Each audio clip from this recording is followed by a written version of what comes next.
त्यसरी धर्म गर्नको लागि हामी सामान्य मानिसहरूले धर्म भनेको गुम्बामा, मन्दिरमा, मस्जिदमा गएर दर्शन गर्ने, ढोग गर्ने, पूजा गर्ने, प्रसाद चढाउने, धूप बाल्ने, बत्ती बाल्ने, माला जप्ने, यसलाई मात्रै धर्म भनेर बुझे। यो धर्म गर्ने उपाय हो, धर्म गर्ने, पुण्य सञ्चय गर्ने माध्यम हो। तर वास्तविक धर्म अघि भनेको शरीरले गर्ने धर्म, वचनले बोल्ने धर्म, मनको सोच विचारबाट हुने धर्म। यदि धर्म गर्ने प्रक्रियालाई अपनाउन जान्यो भने कहीँ कतै जानु पर्दैन रहेछ। संसारको विभिन्न महातीर्थ स्थलहरू सबै दर्शन भ्रमण गरिन्छ, शील व्रतहरू सबै पालना गरिन्छ, तर शरीर वचन चित्तलाई कहिले पनि सुधार्न सकेको छैन भने धर्म गरेकै हुँदैन। मान्छेले धर्म गरेको परिणाम के हुनु पर्यो? हामीमा परिवर्तन आउनु पर्यो, हाम्रो सोच विचारमा परिवर्तन आउनु पर्यो, हाम्रो आचरण संहितामा परिवर्तन आउनु पर्यो, हाम्रो बोली वचनमा परिवर्तन आउनु पर्यो। धर्म गरेको मान्छे, धर्म नगरेको मान्छे, वेशभूषा लगाउनेले मात्रै धर्म र अधार्मिक छुट्याउन सक्दैन। निधारमा खरानी धस्ताइमा साधु भनेर भन्न पनि मिल्छ। साधु र सन्त हुन सक्ने आचार संहितामा रहन सकेको छ कि छैन त? यो बुद्धको चिवर पहिरिँदैमा धर्मात्मा र धर्ममा संलग्न भएको छ कि छैन भनेर पनि भनिहाल्न सक्दैन। आचार संहितामा रहन सकेको छ कि छैन त? अथवा धर्म गरेको परिणाम त्यो मानिसको शरीर, वचन र चित्तमा के कस्ता परिवर्तन आएको त्यसले निर्धारण गर्ने चिज हो। यो विशेष धर्म र विशेष कर्म हेतुफल र हाम्रो समाजमा हामी अधिकांश मानिसहरूलाई धर्म दर्शन शिक्षा कमी भएको कारणले यस्तो प्रकारको अनुभूतिहरू पनि हुँदो रहेछ। जस्तै गुम्बामा धेरै पूजापाठमा संलग्न हुने, सधैँ आफै पनि धर्ममा श्रद्धा र विश्वास राखेर पूजापाठ धेरै गर्ने भक्तजनहरूलाई पनि धेरै दुख बिमार हुन सक्छ, घरमा क्षति हुन सक्छ। र हामीले पूजा प्रार्थना यो अर्थमा गरिरहेको हुन्छ, अधिकांशले यो पूजा गरेर, यो प्रार्थना गरेर, यो यज्ञ लगाएर यसको पुण्यले गर्दा मेरो छोरा राम्रो होस्, मेरो छोरी राम्रो होस्, मेरो मनको इच्छा राम्रो पुरा होस्, म धनी होस्, सम्पत्तिले बास गरून्, यो सामान्य प्रार्थना हो। यो अधिकांश गृहस्थीहरूले गर्दै आएको सामान्य प्रार्थना हो। तर यो प्रार्थना, यो विचारभन्दा माथि उठेर हामीले फराकिलो विचारधारणामा हामी जानुपर्ने हुन्छ। र यसरी प्रार्थना पूजापाठ गर्दा गर्दा गर्दा गर्दा जीवनभरि दान पुण्य शील पालना गर्दा पनि घरमा चोरी लाग्नु, विभिन्न दुर्घटनामा पर्नु, विभिन्न क्षति हुनु, त्यो समस्या हुन सक्छ। सधैँ कुकर्म गरेर हिँडेको मान्छे, सधैँ चोरी डकैती गरेर हिँडेको मान्छेहरू, सधैँ प्राणी हिंसा गरेर मासुकै पसल मात्रै थापेर पनि धेरै पैसा कमाएको मान्छेहरूलाई दुख बिमार पनि नहुने, धेरै उपलब्धि प्रगति भएको पनि हामीले देखिरहेका हुन्छौँ। जो धेरै धर्ममा संलग्न भएर, धेरै भक्तजन भएर, कट्टर भक्त भएर हिँडेको छ, उसलाई धेरै दुख बिमार पनि हुने जस्तो। यस्तो प्रकारको कारणले गर्दाखेरि मानिसहरूको मनमा के लाग्न सक्छ भने धर्म गरेर सुख र शान्ति प्राप्त हुन्छ भन्ने कुरा होइन रहेछ। नराम्रो पाप कर्म गरेर दुःख र कष्ट पाउँछ भन्ने कुरा पनि होइन रहेछ। पाप कर्म गरेको मान्छेलाई पनि फलिफाप भएको देख्छ, धर्म गरेको मान्छेलाई पनि क्षति भएको देख्छ। यसो भएको देख्दाखेरि हाम्रो विचारधारणा बिग्रिन सक्छ, हाम्रो मनको श्रद्धा र भक्तिहरू परिवर्तन हुन सक्छ। तर हामी यस्तो अवस्था देख्दैमा आफ्नो श्रद्धा भक्तिलाई परिवर्तन गर्न हुँदैन। जे जति मान्छेहरू धर्म कर्म गर्दा गर्दा गर्दा पनि दुख बिमार हुनु, घरमा चोरी लाग्नु, विभिन्न प्रकारको क्षतिहरू आइलाग्नु पूर्व जन्मको कर्मको फल हो भनेर हामी सन्तोष लिनुपर्छ। अवश्य पनि जो व्यक्तिहरू आज कुकर्ममा संलग्न भएर जीवनमा कुकर्म गर्दा पनि उसलाई प्रगति र उन्नति भइरहेको छ भने पूर्व जन्मको कुशल कर्मको परिणाम, आज कुकर्म गर्दा पनि त्यो कुकर्मको परिणाम प्रत्यक्ष चाहिँ प्रकट हुन सकेन।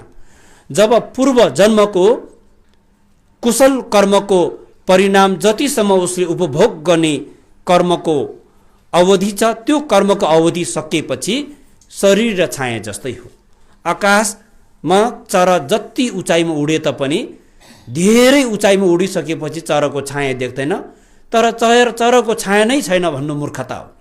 जब चरा जमिनमा जर जर चरा जमिनमा जब अवतरण गर्छ, जमिनमा जब बस्छ, तब उसको छाया र शरीर एकै साथमा जमिनमा खस्छ। पूर्व जन्ममा राम्रै राम्रो कर्म गरेको, कुशल कर्म गरेको व्यक्तिहरू यो जीवनमा नराम्रो कुकर्म गर्दा गर्दा पनि उसलाई दुःख र कष्ट लागेको हामीले देख्दैन। उच्च उच्च स्थानमा उड्दै हिँडेको चराको छाया जस्तै हामीले नदेखे तापनि छाया नभएको होइन।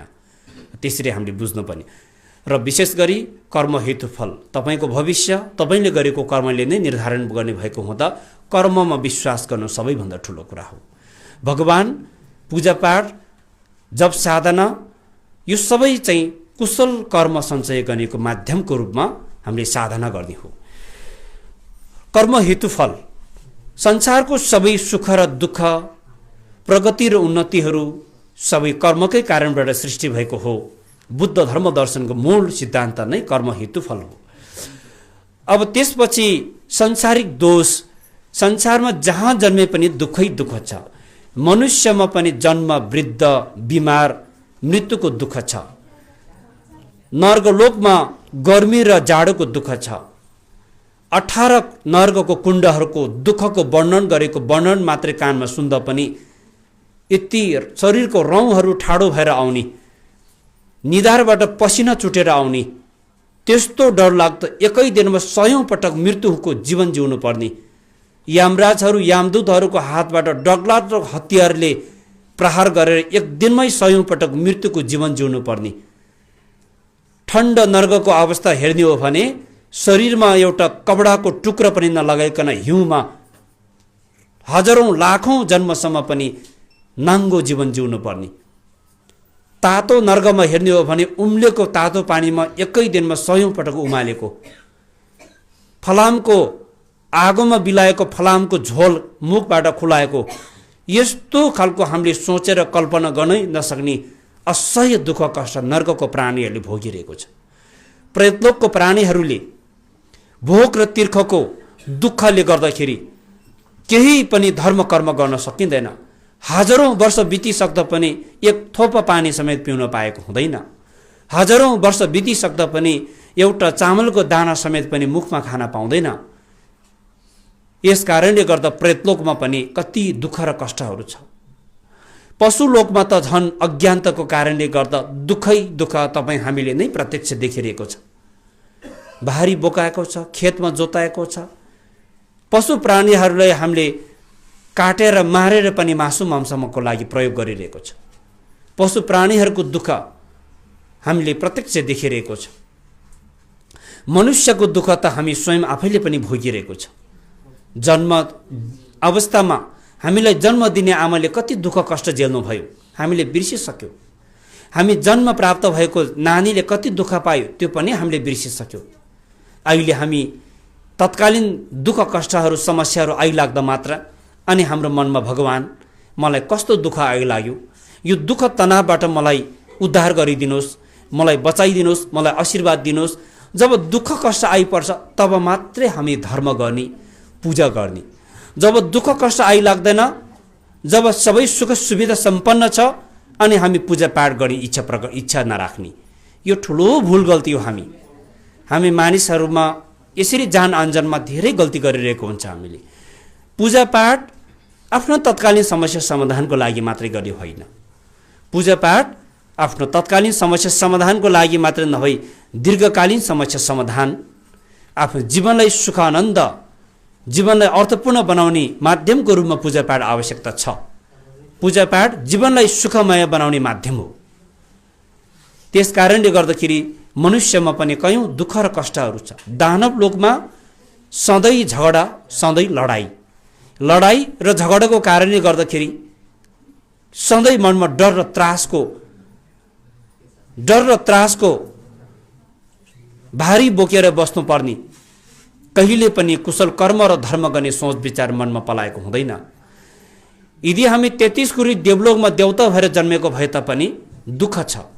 कस्तो प्रकारको दुःख छ भन्नु होला भने देवी देवताहरूलाई पनि जब देवी देवताहरू पतन हुने अवस्थामा असह्य दुःख र कष्टहरू हुन्छ। देवलोकमा हामी मनुष्यको भन्दा कयौं गुणाले सुख र शान्ति हुन्छ। देवी देवताहरूमा सयौं हजारौं वर्षसम्म पनि लगाएको फूलको माला समेत पनि ओइलिएर जाँदैन, शरीरमा पसिना बग्दैन, शरीरमा सयौं वर्षसम्म पनि मैला धैलो लाग्दैन, शरीरबाट ज्योति प्रकट भएको हुन्छ, घाम र जुनको आवश्यकता पनि पर्दैन, मनले चाहेको वस्तु तत्कालै प्राप्त भइहाल्छ। देवी देवताहरू 33 कोटी देवलोकको देवी देवताहरू जब कल्प वृक्षमा गएर संकल्प गर्छ, मनको इच्छा आकांक्षाहरू सबै परिपूर्ति हुन्छ। जब मृत्युको अवस्था नजिक आउँछ, घाँटीमा लगाएको माला पनि ओइलिएर जानु जस्तो, पसिना बग्नु जस्तो, शरीरमा गन्ध आउनु जस्तो लक्षण सङ्केतहरू देखा पर्न थालेपछि मृत्युको सङ्केत देखा पर्ने अवस्थामा देवी देवताहरूको मनमा असह्य दुःख कष्ट हुन्छ। यतिका लामो हजारौं हजार वर्षसम्म सुख आनन्द मोज मस्तीमै जीवन जियो, कुनै कुराको वास्ता हुँदैन। जब देवी देवताहरूमा अभिज्ञ हुन्छ, दृष्टिगोचर गर्न सक्ने क्षमता हुन्छ, अब उपरान्त मेरो जीवन कहाँ पतन हुन्छ, अबको मेरो पुनर्जन्म कहाँ हुन्छ भनेर आफ्नो अभिज्ञले दृष्टिगोचर गर्दाखेरि नर्कको दुःख, प्रेतको दुःख, पशुको असह्य दुःख कष्टहरू आँखाको अगाडि झलझल दृश्यहरू देख्न थाल्छ। त्यति बेला अतलेर मुटु छाती नै फुटेर मृत्यु हुने यस्तो दुःख कष्ट देवलोकमा पनि हुन्छ। भनेपछि यो संसार छलोकमा जहाँ जन्मे पनि दुःखै दुःख, कष्टै कष्ट। त्यसकारण हामी बौद्ध मार्गीहरू, भगवान बुद्धले देखाउनु भएको मार्गदर्शनलाई अनुसरण गर्ने हामी बौद्ध अनुयायीहरू, हाम्रो लक्ष्य के हो त?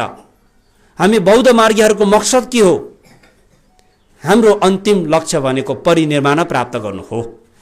परिनिर्वाणलाई प्राप्त गर्न सकियो भने हामी यो दुःख संसार छलोकको भावचक्रमा फेरि पुनर्जन्म लिनु पर्दैन। हाम्रो अन्तिम लक्ष्य परिनिर्वाण प्राप्त गर्नु हो। यस कारणले गर्दाखेरि ओम मणि पद्मे हुँ आर्य अवलोकितेश्वरको यो 60 अक्षर मन्त्र सबै बुद्ध बोधिसत्वहरूको 20 मन्त्र पनि हो।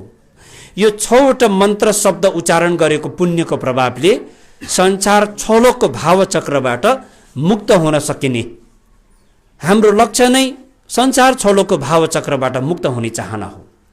यसरी यो संसार जहाँ जन्मे पनि दुःखै दुःख रहेछ, मेरो जीवन पनि अनित्य छ। आज म आफ्नो केही कामहरू सफलता भएको, प्रगति भएको अवस्थामा मनमा कति आनन्दको अनुभूति हुन्छ। जब आफ्नो केही कामहरू प्रगति हुँदैन, आफ्नो मनले सोचेको जस्तो प्रगति हुन सक्दैन, तब हामीलाई कति दुःख र पीडाहरूको अनुभूति हुन्छ। यो सुख र दुःख घाम जस्तै दिनमा घाम उदाउँछ, बेलुकी पाखा भएपछि घाम अस्ताउँछ। यसरी नै हाम्रो जीवन चाहिँ सुख र दुःखको चक्र सँगसँगै हामीले जीवन जिरहेको। यस अवस्थामा हामीले कुशल कर्म गरेर जीवनलाई अर्थपूर्ण बनाउने, सुख शान्तिसँग नजिक गराउने, मृत्यु हुने कुरा कानमा सुन्दा पनि निर्धक्क भएर चाहिँ कति पनि नअतलिने, यो खालको अवस्थालाई प्राप्त गर्नको लागि धर्म नै गर्नुपर्ने हुन्छ। र यी कुराहरू अब यहाँले मनमा राख्नुहोस्। र विशेष गरी ओम मणि पद्मे हुँ यो गुम्बामा भक्तजनहरूले भगवानको धर्ने मन्त्रहरू, मलम पाठहरू पढ्ने, वाचन गर्ने अभ्यास राम्रो भइरहेको छ। यसको लागि पनि हामी धेरै यहाँहरूको मलम पाठ वाचन गरेको देख्दा सुन्दा हामीलाई धेरै खुसी लागेको छ। यो ठुलो प्रगति हो। ओम मणि पद्मे हुँ। ओम भगवानहरूको काया वाका र चित्तको प्रतीक हो। ओम भगवानहरूको काय वाका चित्त भनेको के हो त भने कायको शक्ति, वाकको शक्ति र चित्तको शक्ति पनि हामीलाई प्राप्त हुनु छ। हाम्रो शरीरले गरेको कुकर्म, वचनबाट भएको कुकर्म, मन सोच विचारबाट भएको कुकर्महरू शुद्धिकरण गराउनको निमित्त ओम शब्दको उच्चारण गरिन्छ। मणि, चिन्तमणि, यो विशेष गरी बोधिसत्व आर्य अवलोकेश्वरको चित्त धर्ने मन्त्र भएको हुँदा हाम्रो गुम्बाभित्र 3वटा भगवानको प्रतिमाहरू स्थापित गरिएको छ। 20मा भगवान शाक्यमुनि बुद्ध, दायाँपट्टि आर्य अवलोकितेश्वर, बायाँपट्टि गुरु रिम्पोछे, वज्रगुरु पद्मसम्भव। आर्य अवलोकितेश्वर भनेको सबै बुद्ध बोधिसत्वहरूको करुणाको स्वरूप हो, करुणाको स्वरूप हो। यस कारणले गर्दाखेरि हामी बौद्धहरूले जब हामीले मन्त्र जप गर्छौं, आर्य मञ्जुश्रीको मन्त्र, आर्य तारा देवीको मन्त्र, गुरु रिम्पोछेको मन्त्र, वज्रपाणीको मन्त्र, वज्र सातोको मन्त्र, धेरै बुद्ध बोधिसत्वहरूको मन्त्र हामी सबै बुद्ध बोधिसत्वहरूको मन्त्र जप गरेर साध्य पनि नहुने, मनमा राख्न पनि नसक्ने, सबै मन्त्रहरूलाई समेट्न नसक्ने 20 मन्त्र भनेको ओम मणि पद्मे हुँ, फ्लाचिक ग्यावा कुन्दी चेरेसी भन्यो। सबै बुद्ध बोधिसत्वहरूको करुणाको एकाग्र स्वरूप भनेको आर्य अवलोकनेश्वर नै हो। नाक्ची न्यङ्बो कुन्दी युगेटुक भनेको सबै मन्त्र बुद्ध बोधिसत्वहरूको चित्त धर्ने मन्त्रहरूको 20 मन्त्र भनेको ओम मणि पद्मे हुँ यो मन्त्र नै हो। त्यस कारणले गर्दा जस्तै हिन्दू धर्ममा पनि धेरै इष्ट देवी देवताहरू पिछेको अनुयायीहरू हुन्छ। अनि हामी सर्वसाधारणहरूको मनमा के लाग्छ भने भगवान शिवजीको पूजा गर्दाखेरि भगवान राम पो रिसाउँछ कि, भगवान रामको पूजा गर्दाखेरि फेरि भगवान कृष्ण पो रिसाउँछ कि। त्यस्तै हामी बौद्ध मार्गीहरूमा पनि फक्पचेरिसीको मन्त्र जप गरिरहँदाखेरि आर्य तारा देवीको मन्त्र त छुट्यो, तारा देवीको मन्त्र जप गर्दाखेरि मञ्जुश्रीको मन्त्र छुट्यो, यस्तो आभास हुन सक्छ। त्यस कारणले गर्दा ओम मणि पद्मे हुँ मन्त्र जप गरेपछि सबै बुद्ध बोधिसत्वहरूको मन्त्रलाई समेट्यो त्यसले। त्यसरी बुझ्नु 20 मन्त्र भनेको त्यो। अनि मणि आर्य अवलोकेश्वरको 4 वटा हात छ, 20 को 2 वटा हात, बीचमा चिन्तमणि धारणा गरेर बस्नु भएको छ। दायाँपट्टि माला, बायाँपट्टि कमलको फूल लिएर बस्नु भएको छ। मणि चिन्तमणि, मणि मनको इच्छा आकांक्षालाई परिपूर्ति गराउन सक्ने गुणको रूपमा मानिन्छ मणि। हिजो भारतवर्ष सत्ययुगमा धनी मानिसहरू महासागर समुद्रमा गएर चिन्तमणि ल्याउन सक्यो भने मनोकांक्षा पूरा भएर सबैभन्दा धनी हुने थियो। जस्तो जस्तो इच्छा छ त्यस्तै प्रकारको तत्त्वलाई प्राप्त गर्न सक्ने, इच्छा परिपूर्ति गर्न सक्ने गुण चिन्तमणिमा हुन्छ। यस कारणले मणि भन्यो। बुद्ध बोधिसत्वहरू चिन्तमणि सरा नै हो। प्राणीहरूको दुःख कष्ट वेदनालाई निवारण गरेर इच्छा आकांक्षा र परिपूर्ति गराउनमा बुद्ध बोधिसत्वहरू सधैँ तत्पर हुनुहुन्छ। उहाँहरू हाम्रो लागि चिन्तमणि सरा हो। मणि भनेको शब्दको उच्चारण भयो यो मन्त्रमा। अनि पद्मे कमलको फूललाई जनाउँदछ। कमलको फूल संसारको फूलहरूमध्ये सबैभन्दा सुन्दर फूल। हिलोमा फुल्छ तर हिलोको मैलो लागेको हुँदैन। बुद्ध बोधिसत्वहरू संसार छोलोकमा जन्मिन्छ तर संसार छोलोको कुकर्म र क्लेशको हिलोले छोएको हुँदैन। मणि अथवा कमलको फूल, पद्मे कमलको फूलको जस्तो स्वभाव बुद्ध बोधिसत्वहरूमा देखा पर्दछ। हुँ ओम मणि पद्मे हुँ शब्दले सम्बोधन गरेको, आह्वान गरेको, अनुरोध गरेको अर्थमा लाग्दछ। हातमा चिन्तमणि धारणा गर्नुभएको, कमलको फूल धारणा गर्नुभएको बोधिसत्व मलाई आशीर्वाद दिनुहोस्, काया वाका र चित्तको आशीर्वाद दिनुहोस्। ओम मणि पद्मे हुँ यो मन्त्रको अर्थ यति नै हो। यो मन्त्र जपबाट हुने पुण्य भनेको संसार छोलोकको भावचक्रबाट मुक्त भएर बुद्ध ज्ञानलाई प्राप्त गर्न सकिने, हाम्रो तत्कालीन विघ्न बाधाहरू हटेर जाने, विभिन्न प्रकारको चाहिँ महामारी रोगहरूबाट पनि हामी बच्न सकिने। यदि हाम्रो अकालमा मृत्यु भइहाल्यो भएन त पनि हामी दुर्गतिमा भर्दोको अवस्थामा अन्तर्भावको बेलामा दुःख र कष्टको असह्य दुःख कष्टलाई झेल्नु नपर्ने, सजिलैसँग बुद्ध भूमि सुखौतीमा जन्म प्राप्त गर्न धेरै फाइदाहरू छ। भगवान बुद्धको 84,000 धर्म स्कान्तको सार सबै यो 20 मन्त्रले समेटेको हुन्छ। यसरी मैले यहाँहरू समक्ष आज भक्तजनहरू समक्ष यो भगवानको मूल मन्त्र ओम मणि पद्मे हुँ यसको मैले छोटकारीमा व्याख्या गरेँ। यहाँले सुन्नु भएको छ, मनमा राख्नु भएको छ। हाम्रो सामाजिक सञ्जाल मार्फतबाट पनि प्रत्यक्ष प्रसारण धेरैजना श्रोता दर्शकहरूले पनि हेरिराख्नु भएको छ। र यो विषयलाई यति गर्दै अब म मूल विषयतिर जाँदैछु। विशेष गरी हामी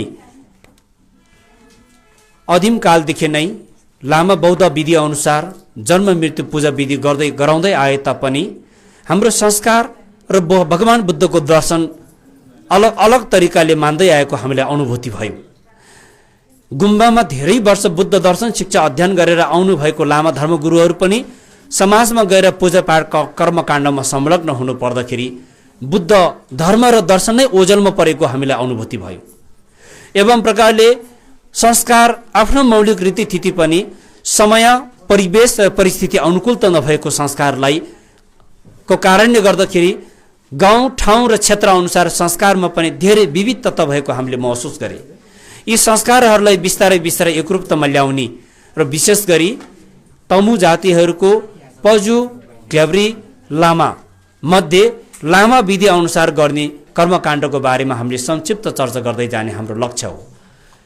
अब लामा विधि अनुसार गरिने कर्मकाण्ड भगवान बुद्धको दर्शनसँग सम्बन्ध भएको हुँदा अहिंसा परम धर्म हाम्रो पुर्ख्यौली लामा गुरुहरू आफ्नो मौलिक संस्कारको कारणले गर्दाखेरि जुन बेलाको समय र परिवेशको प्रभावले पनि भगवान बुद्धको दर्शनमा आधारित भएको धर्म ग्रन्थ वाचन गरिए तापनि पितृ कार्य गर्ने बेलामा ग्रह काट्ने पूजा गर्ने ध्येय गर्ने बेलामा कुखुरा काट्ने भेडा काट्ने भैँसी काट्ने संस्कार पनि गर्दै आएको हो। जब हामीले बिस्तारै बिस्तारै गुरुहरूले पुर्ख्यौली लामाहरूले पढ्दै आएको क्षयलाई अनुसन्धान गर्दै जाँदाखेरि बुद्धको दर्शनसँग सम्बन्ध भएको धर्म ग्रन्थ पढ्दैछ। तर बुद्ध धर्म दर्शन विपरीतको कर्मकाण्डहरू संस्कारहरू गरिरहेको पाएपछि यसलाई सुधार्नुपर्छ, यसलाई परिमार्जन गर्नुपर्छ भनेर हामीले प्रयास गरे र अझै पनि धेरै प्रकारको विविधताहरू, किनभने बुद्ध धर्मको दर्शनलाई प्राथमिकतामा राखेर कर्मकाण्ड गर्दाखेरि समाजमा आफ्नो मौलिक संस्कार नै हराएर जाने सम्भावना, आफ्नो मौलिक संस्कारलाई प्राथमिकतामा राखेर कर्मकाण्ड गर्दै जाँदा बुद्धको अहिंसा परम धर्मको दर्शन नै ओझेलमा परेर जाने सम्भावना तपाईँ हामीमाथि धेरै ठुलो चुनौतीहरू छ।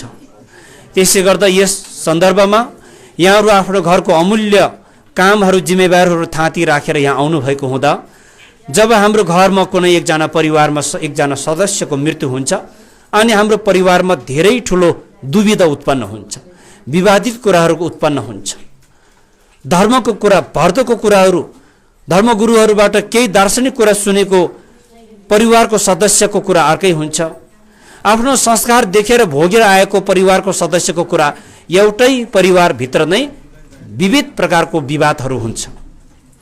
त्यसकारण धर्म दर्शनको विधिलाई प्राथमिकतामा राखेर पितृकार्य गर्नुपर्छ कि आफ्नो चलिआएको रीतिथितिको संस्कारलाई प्राथमिकतामा राखेर पितृकार्य गर्नुपर्दछ त? हो, यो कुरा हामीले बुझ्न आवश्यक छ। बितेर गएको मान्छे कोही पनि फर्केर आएको छैन। तपाईँहरूले गरेको पितृकार्य मैले पाएर म स्वर्गमा छु भनेर कोही पनि जीवित फर्केर आएको छैन।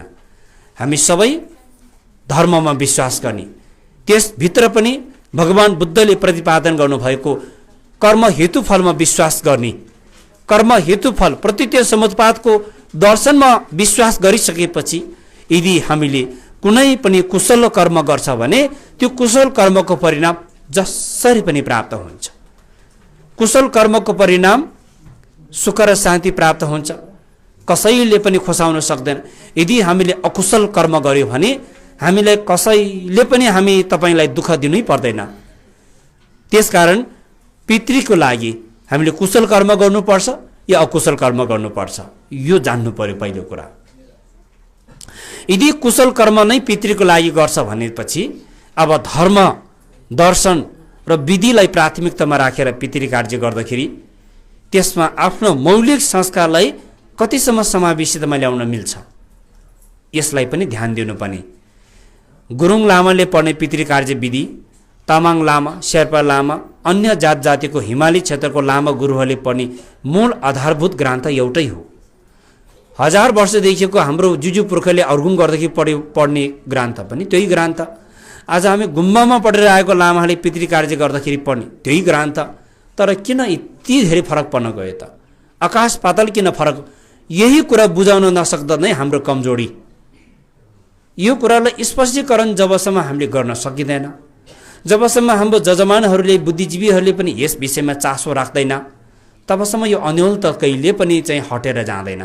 यो दुविधामा नै हामी त मरेर जान्छ, पछि आउने हाम्रो सन्तानहरू साह्रै ठुलो अन्यलतामा पर्छ।